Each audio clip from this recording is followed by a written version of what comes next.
Hey, on to some other news here, because there's so much news going on this week, and so much of it is being misreported here. And Elon Musk has announced his departure from the Trump administration through the DOGE program. But this is the thing here that I find kind of wild here. Everybody is acting like there's this big Musk-Trump split, when Musk was employed under a certain amount of time as a special government employee that times out.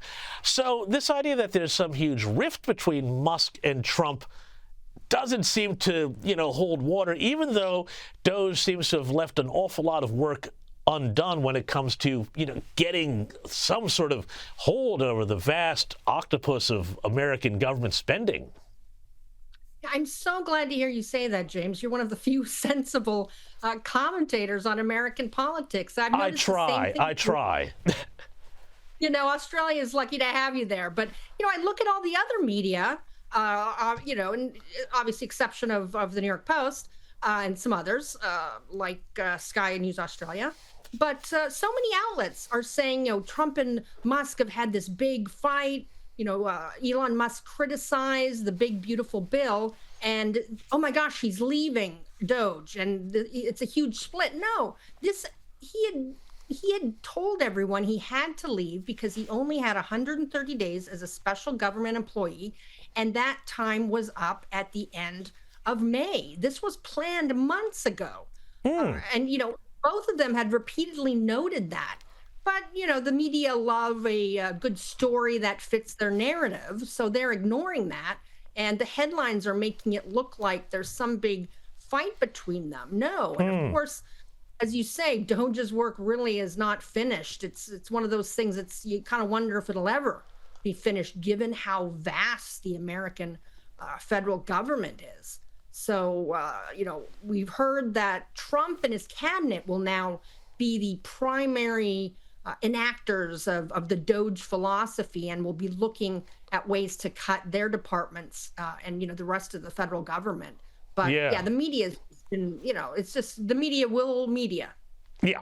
They've got their work cut out for them, cutting all of those crazy programs and everything. But hey, speaking of crazy programs, one of the other things we've been talking a lot about on this show tonight is higher education. But there's rot throughout the education system in America, and I was really struck by this story about San Francisco's education department, which was forced into a U-turn after publicity got generated around a woke equity grading program, which would have seen homework and weekly testing scrapped and would have allowed students to pass with scores as low as 41%.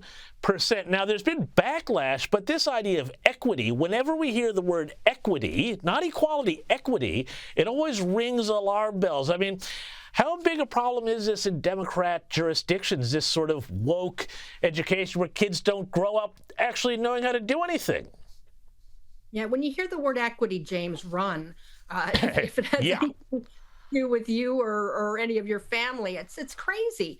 But this is San Francisco, of course, one of the most liberal cities in America, but it's not the only one. And this rot, as you call it, has infected schools across the country.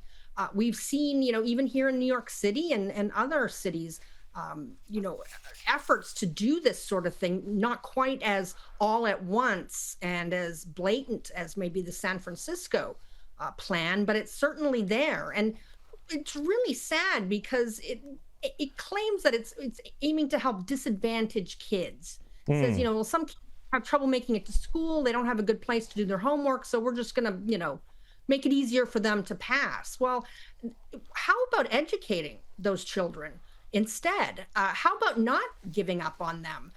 It's really just shameful that the teachers' unions are always in support of these things because, of course, they don't like tests because tests show how much the kids have learned from them every year. And it's got scary.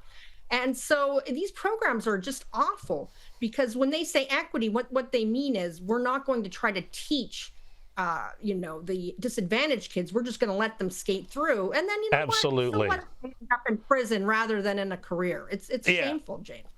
And that's how you wind up perpetuating disadvantage. Kelly Jane Torrance, thank you so much for joining me.